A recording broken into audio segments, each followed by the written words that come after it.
These are the notes for section 7.5, the title of the section of the work. So our essential question here for this section on work is, how do you set up and evaluate the expression to determine how much work a force does? So let's just kind of talk conceptually about what work is. So if you had physics, you might be able to pull on that knowledge. But work is a value that represents how much you need to push or pull and how far you need to go. It's kind of just a real general definition. So in other words, if we have a constant force here of 7 newtons, and we want to push or pull something starting at A and going to B, and let's just say when we start at A and go to B, we displace the object 10 meters, then the work, since the force is constant, is literally just force times displacement. So if we think of this graphically, and this is for a constant force in the direction of displacement. So if you think about this graphically, then force times displacement in this example would be 7 times 10, which is the area of this rectangular region. And so the nice thing is if you can graph it, then you can use what you know about geometry to find the value for work. So that's kind of handy. So the definition for work by a constant force says if an object is moved a distance d in the direction of the applied force, then the work done is the product of those two values, force times displacement. Okay, so the key here is that the direction, the displacement, has to be in the same direction as the force. So let's take a look at an electric hoist that lifts a 2,800 pound car 4 feet off the ground. So maybe something similar to if you've ever been in a repair shop, a hoist that hoists the car up to do something like change the oil or rotate the tires. So we have a constant force of 2,800 pounds. We're going maybe from like 1 feet to 5 feet. That would be a displacement of 4 feet. And so the amount of work that this hoist does is 2,800 times 4, which is 11,200, and the units are called foot-pounds, and it's just a combination of the two units from the force and the displacement values.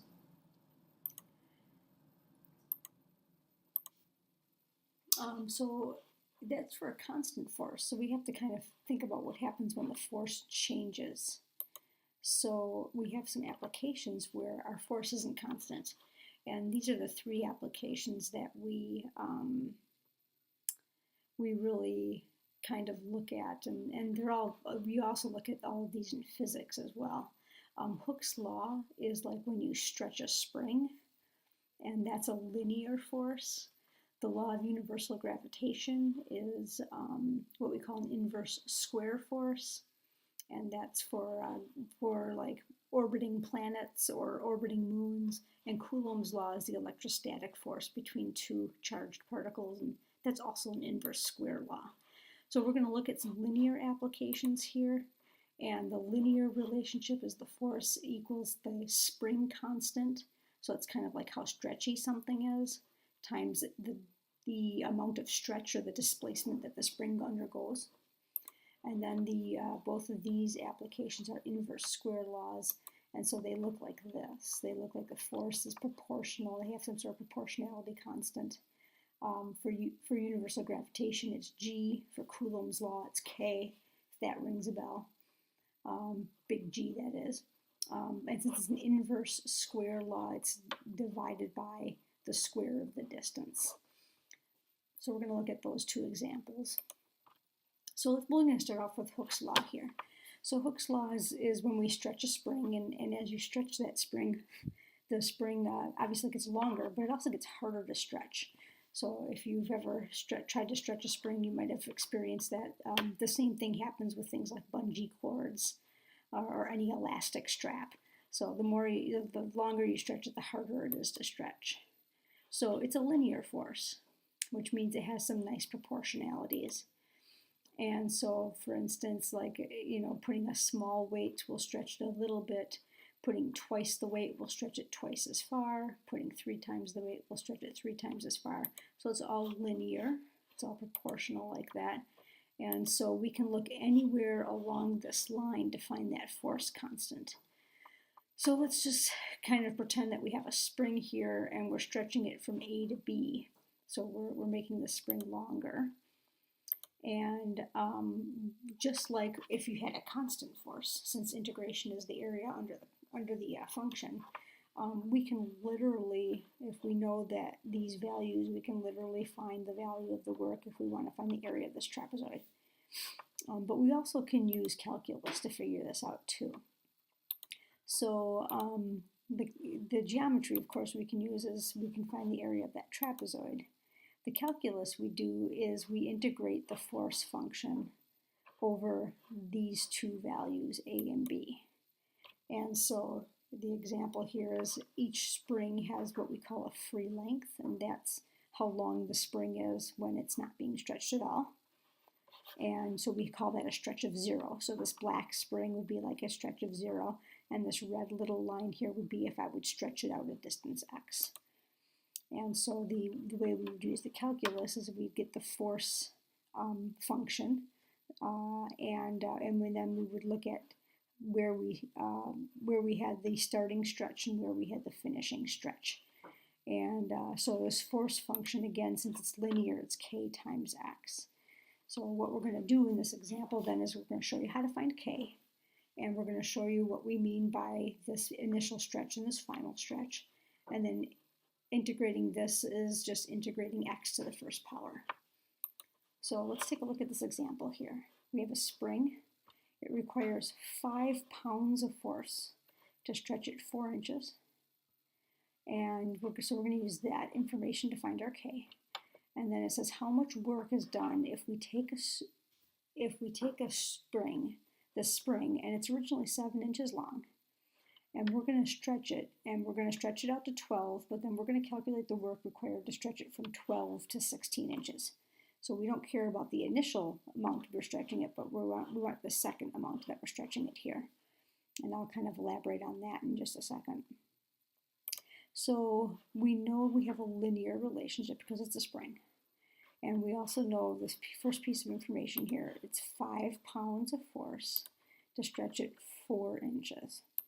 So if this is our relationship for a spring, F equals kx, then if I know if I have 5 pounds of force to stretch it 4 inches, then my k has to be 5 over 4.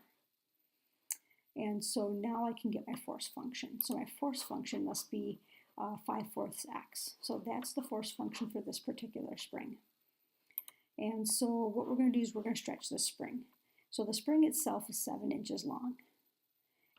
But we want to stretch it from a length of 12 to a length of 16. So what that means is that we're going to take the 7-inch spring. So this is getting at what A and B are, the limits of integration here. And we're going to take the 7-inch spring, and the first thing we're going to do is stretch it out to 12 inches. And if we stretch it out to 12 inches, that means we've stretched it 5 inches. That makes sense. We have a 7-inch spring, we're going to stretch it out to 12 inches. That means it has stretched 5 inches. And this horizontal axis is the amount of stretch in the spring. So a 5-inch stretch would be right about here. Okay, and so that's the initial stretch. So initially the spring is stretched 5 inches. And then finally, out here, since the spring reaches a length of 16 inches, that means we've stretched the spring 9 additional inches. So if we think about this picture down here, we have our 7-inch spring, we stretch it out to 19, or excuse me, we stretched out to 16, then we have 9 inches of stretch. So those are the lower and upper bounds of our integration.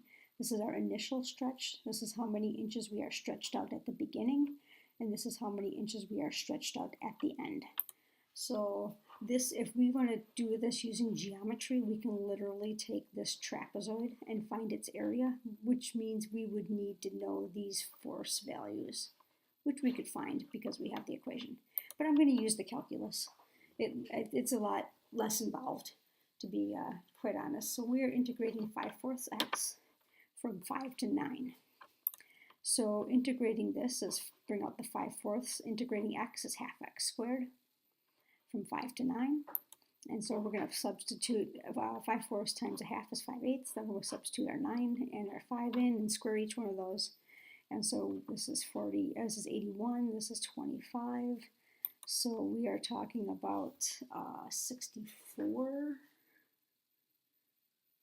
What is that? 81 minus 25? No, it's 56.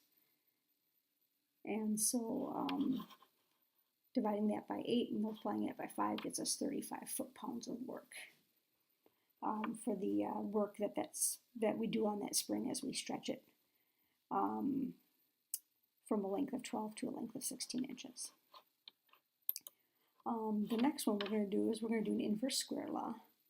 And an inverse square law is for things that orbit. And so what we're orbiting here is we're orbiting the Earth, and we're orbiting the Earth with a satellite. And so this satellite has an orbit of 300 miles, which means it's above the Earth's surface 300 miles. But when we talk about orbiting satellites, the inverse square law is actually referenced all the way back down to the center of the body that it's orbiting around. So in this case, my orbiting satellite really has to be referenced all the way down to the center of the Earth. So our force function then is kx squared. And we still have to find our k. In each one of these questions, we're going to have to find our constant before we do anything. So we're going to use this information here. We use 4,000 miles as the radius of the Earth. And we're going to round our answer to one decimal place. So what we're looking at is we got to find this k, and the only way we can reference k is to kind of figure out what's going on at the Earth's surface. So if the satellite is at the Earth's surface right here, then we know it weighs 6 tons. And the Earth's surface is 4,000 miles, that's the green line here, from the center of the Earth. So that's how we're going to find k, is we know that at 4,000 miles, we have a gravitational weight of 6 tons. So when we put that into this expression, our k is huge, it's enormous. And if you think about if you've had calculus, or excuse me, not calculus, physics, and you've done the universal law of gravitation, you know that big G constant is a fairly large number. So the k here is, wow, let's count the zeros here, 96 million miles squared because we squared this dimension. So it's just a substantial number. And so what we're going to do then is we're going to let this satellite have an orbit of 300 miles. So we're going to be out here at 4,300. And I must have the sequencing out of place though, but this red line is 4,300 miles. So the amount of work done to lift the satellite from the Earth's surface to its orbit is this purple, is the area of this purple region, which we can't use geometry for anymore because this is a curved function here. So we have to use calculus in this case. So then our A and B then become these initial elevations relative to the center of the Earth. So our f of x is this. This is our force function. And so I just substitute that into the work expression. And then we're going from 4,000 miles to 43,000 miles, 4,000 miles to 4,300 miles, which is, from this green line to this red line. So it's going to take this orbit from the Earth's surface up to this orbit of 300 miles. And then so integrating this, I'm just going to pull the 96 million out front. I'm going to make this a negative exponent so I can integrate it. Remember, we're integrating, so we're bumping up the exponent. So that's going to be minus 1 times x to the minus 1 power.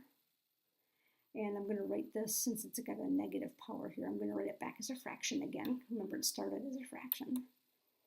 So that's just what we had on the screen a few seconds ago. So here it is written as a fraction, minus 1 over x.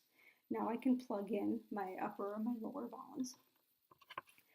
So I plug in my 4,300, this is smaller than this, right? This is a bigger number because the denominator is smaller. So I got 96 million times the quantity of negative 1 over 4,300 plus 1 over 4,000. And at that point you can take out a calculator. We're not going to make you do that without a calculator. And so we are looking at 1,674.4 ton miles of work to lift that satellite into its orbit. So if you're gonna, we're kind of done with the content now. So if you just kind of briefly review your notes, write the expressions for calculating work for the constant situation and the variable situation for force, and identify each component. So you're going to have that constant work condition is just going to be force times displacement, and that variable one is going to be the integral. So make sure you're identifying the force and the lower and upper bounds and all of those components. And once you get done with that, you can go ahead and log in and start your homework for 7.5. Please have your notes ready for next day in class, and I will be checking those notes for section 7.5. Make sure you have all the notes taken down.